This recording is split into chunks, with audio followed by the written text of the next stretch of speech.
We've all experienced times when we're hungry and cranky and have a hard time focusing. But surprisingly, it doesn't have to be that way. It can do the exact opposite. When you deliberately bring on hunger through fasting, your attention and cognition are supercharged. I'm Sharif Yunus with Dr. Kevin Majors. This is The Golden Hour.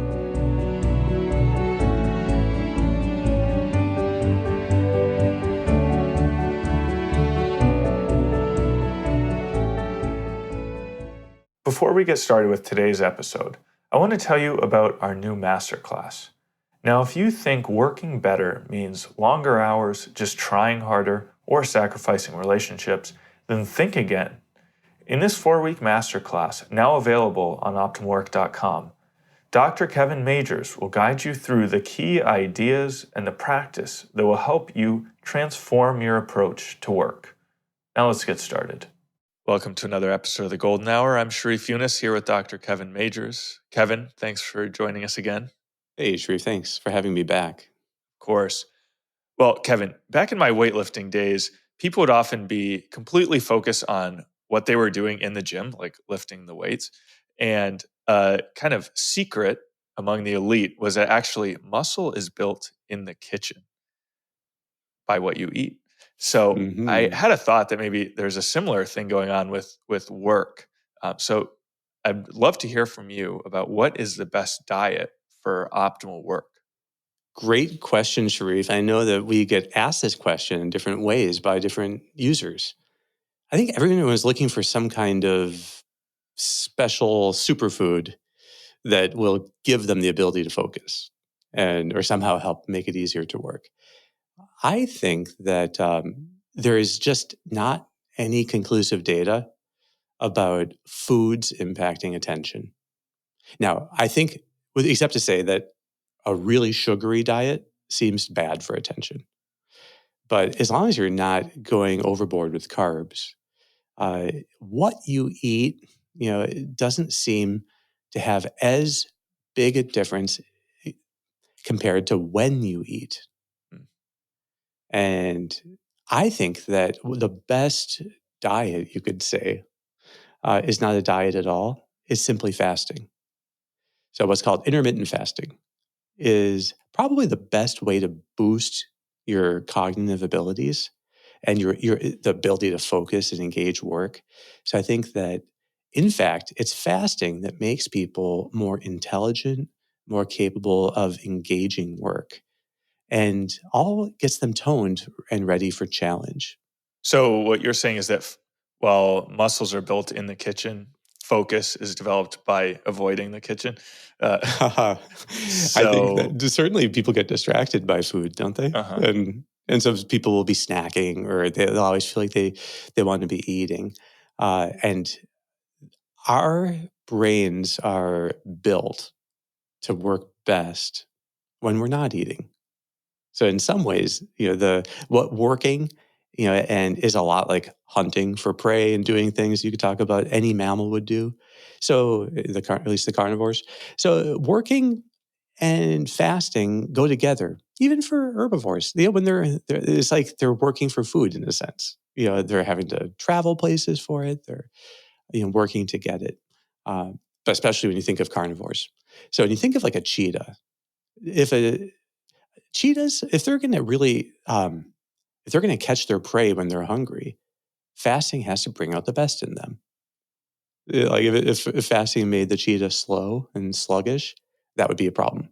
But in fact, food tends to make animals slower and sluggish as their brain is diverting, or their body as a whole is diverting blood flow to the organs of digestion rather than the brain.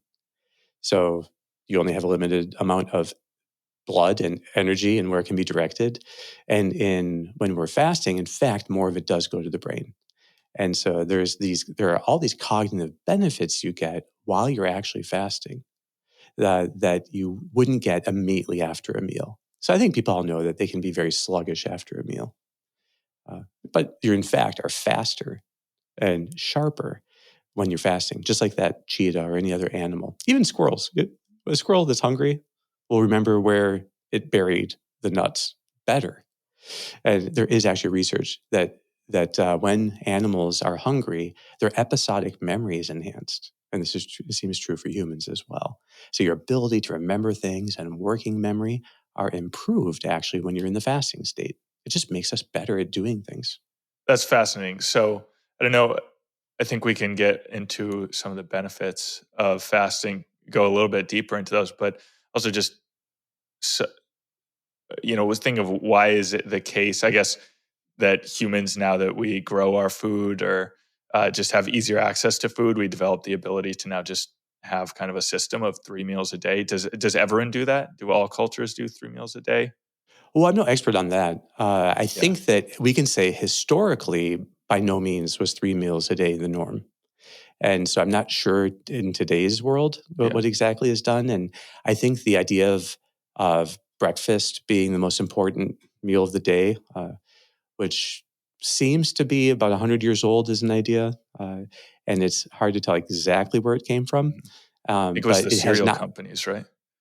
Yeah, people say it was the orange juice companies trying to Of the get orange. people to, yeah, exactly, the orange growers tried to get oranges sold, and I don't really know Wow. what the actual story is there, but it does seem that that has not held up, so that there have been. I remember the British Medical Journal had some meta-analysis looking at, is there any particular magic to breakfast? And the answer is actually no. So it doesn't seem like having or not having it.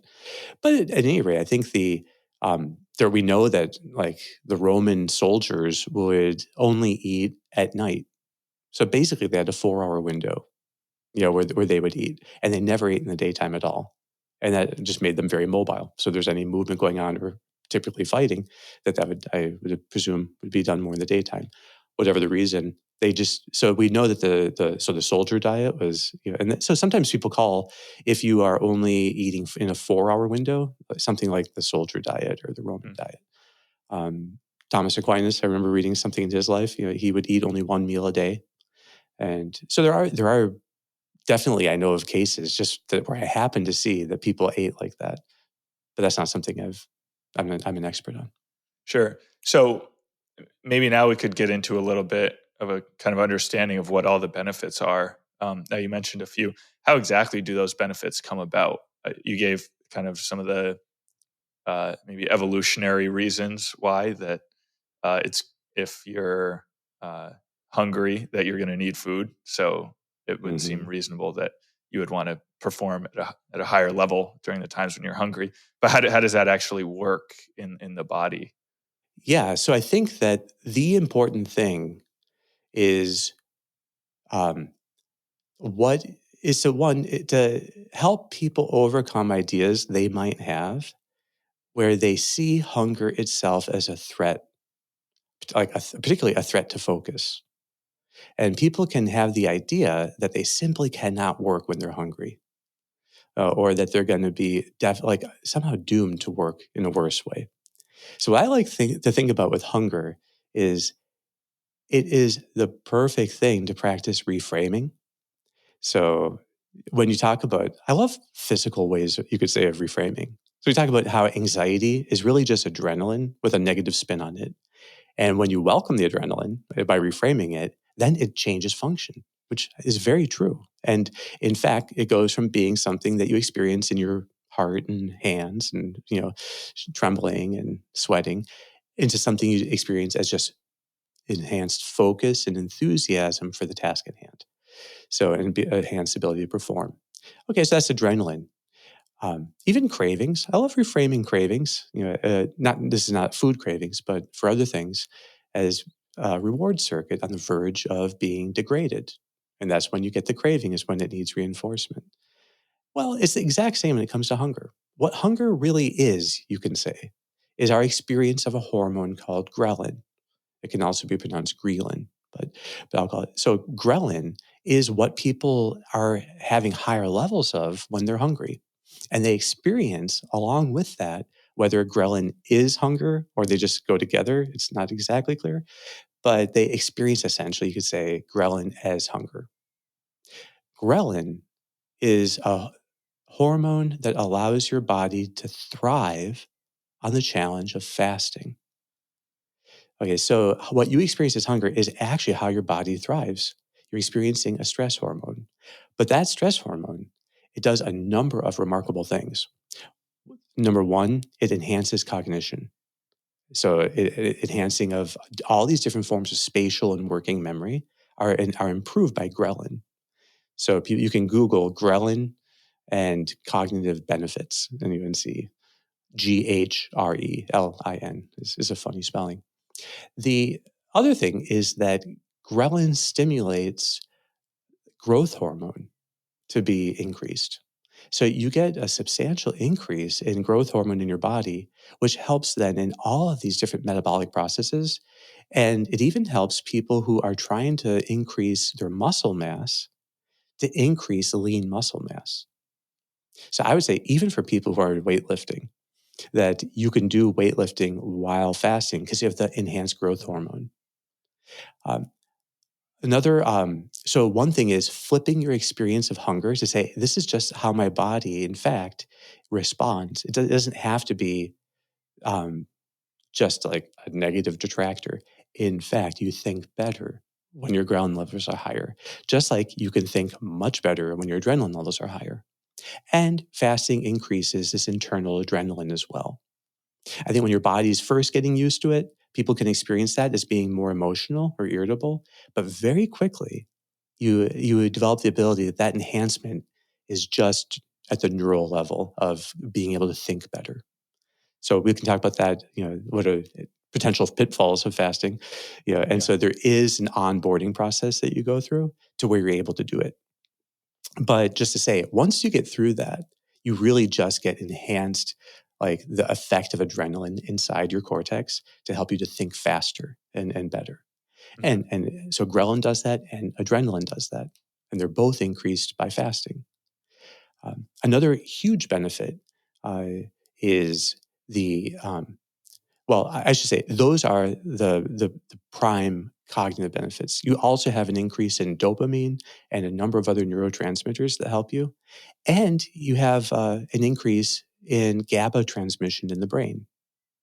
So that has to do with another chemical called ketones. Ketones are what you get when you break down fat. And the onboarding experience with intermittent fasting is all about upregulating your body's ability to quickly get energy from fat. So, and once what you're really doing is the body gets faster at liberating, you could say, ketones. Now, ketones can be burned by almost every cell in your body as an alternate to glucose. So your body can run on ketones or it can run on glucose. And there are just a few exceptions to that. And some organs, like the heart and the brain, seem to prefer ketones. Oh, they always need a little bit of carbohydrate based. But the beautiful thing is when you break down triglyceride, which is what you store in the yellow fat, you get the perfect proportion of ketones with a little bit of carbs, the glucose-based stuff, is perfect for the brain to run on. When you supply the brain with primarily then ketones, you get a change in all the neurotransmitters in the brain that allow for a more calm focus. So you get enhanced GABA transmission and decreased glutamate transmission. But that people experience that, in fact, as a reduction in threat mode. You just feel calmer and more at peace, and you're more able then to engage unitasking. So you'll get ghrelin, you'll get adrenaline, you look at ketones. There are all these incredible enhancements. And I'm just talking about cognitive benefits. There are, of course, metabolic benefits that your body overcomes insulin insensitivity. So you become sensitive again to insulin. People, if they need to lose weight, they can lose weight. I see losing weight as an unintended consequence of intermittent fasting. For me, the whole idea of it is it's performance enhancing. And then secondarily, if people's bodies need less weight, they get less weight. Well, I hope at this point people are all sold on the idea, given that long list of benefits you mentioned. So maybe now it's good to get into how to actually do it. There are probably many different methods that you can find from Googling it online. So what's the kind of method that you prefer, Kevin? I can tell you what I what I did is, after reading the book, The Complete Guide to Fasting by Dr. Fung, that and The Obesity Code, his 2 books, are must reads for people who want to learn more about this stuff. And after I read the book, I was so convinced about it that I just switched to doing 1 meal a day. And later I learned that that's considered extreme. But personally, I didn't really have any problems with it. And so I just went Monday through Friday or Monday through Thursday, having 1 meal a day, just having dinner. And so I'd have a little bit of a snack before bedtime. And then so I'd eat in essentially a 3 or 4 hour window. So that's the Roman diet. That's the Roman diet, exactly. Okay. And I found it wasn't hard at all to make that transition. There were a few days where I just had to make more of an effort to stay hydrated. And I found this thing called Ultima Replenisher, which is perfectly compatible with fasting, but it's just electrolytes. And I found that it made me feel great in the afternoon if I had some of that. And I would have coffee or green tea with no milk added or sugar, of course. And so you can have coffee, you can have tea. All you do is you don't have breakfast or lunch, and then you eat at dinner. But since then, I've learned that for most people, the more gradual approach is you start by delaying breakfast. And then, so let's say you finish eating at 7 p.m. the night before, then you would try to not have breakfast until something like, you might start with 9 a.m. That'd be a 14-hour window of no eating. And then you get to 11 a.m., a 16-hour window of no eating. And then you keep extending it. But most people who do that kind of time limited do it on a daily basis. It just becomes your new pattern of eating. And then eventually you just don't have breakfast, you just have lunch. And eventually you don't have lunch, you just have the dinner. So that's there is a gradual way of doing it. Now, I personally find that hard just to go to the 20-hour fast or 21-hour fast. But if people do find it hard, usually what happens is they feel an upset stomach. So they feel a little nauseous. If you feel nauseous, you should probably just eat. So you don't have to, or you eat and and then keep really well hydrated. Especially in the beginning, that seems to be the case. I think with time though, and it's after 3 weeks or 4 weeks, your body then is really used to mobilizing energy from fat. And that's when you feel the big increase in stamina. And then you feel more awake at the end of the afternoon. If I were to do some kind of meditation after work, I found that with fasting, it was hugely helped. But probably it did take a couple weeks at least before I noticed that real benefit there, but just much less sleepy in that afternoon. I think that gives a kind of clear roadmap. It's also good that you pointed out that I guess because you normally have water with meals or fluids with meals, that if you're not having the meals, then you need to replenish those throughout the day. Are there any other kind of safety points or just points that you would give people of kind of tips to keep everything working during that time or during that transition? Or are there people who shouldn't think about fasting? Yeah, I would say if people have any serious medical problems, they should discuss with their doctor before doing any kind of change. So they're going to start fasting, especially if people, and this is the people who have to be super careful. If you have diabetes and you're on something that lowers your blood sugar, like insulin or the other medicines that are used to treat type 2, especially diabetes, then you have to be very careful, because in general, people who fast do not have problematic low blood sugar.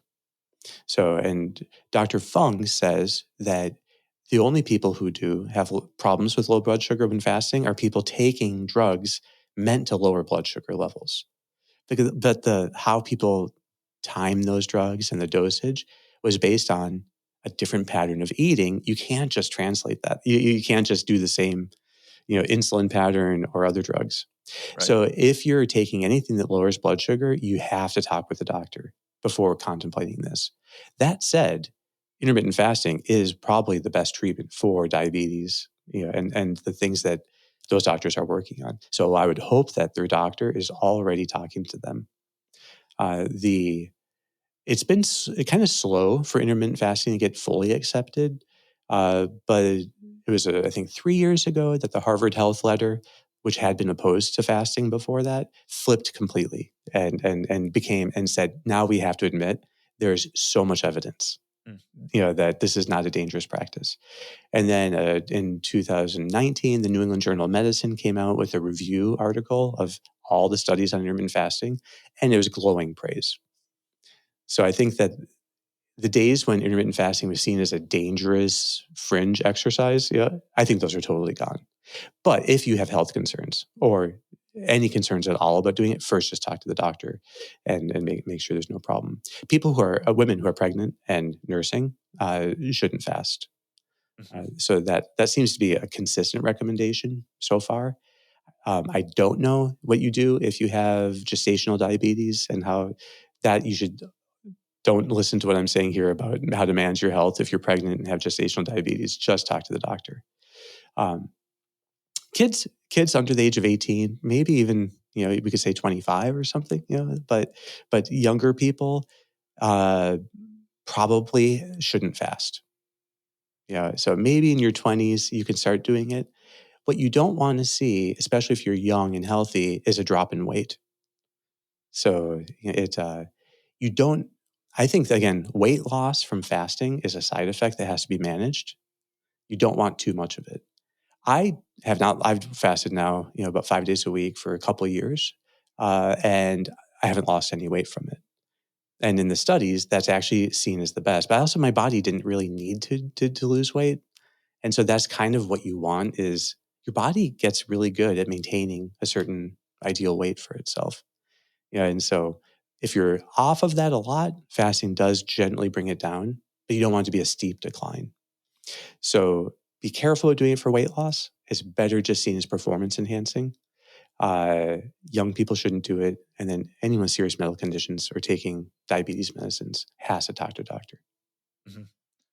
Oh, eating disorders. If people have a restrictive eating disorder, they should be talking with, if they're working with a psychiatrist or therapist or primary care doctor.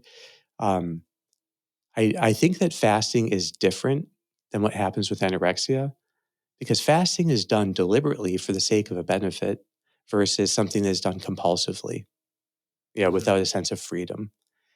When people fast, they actually feel liberated and free.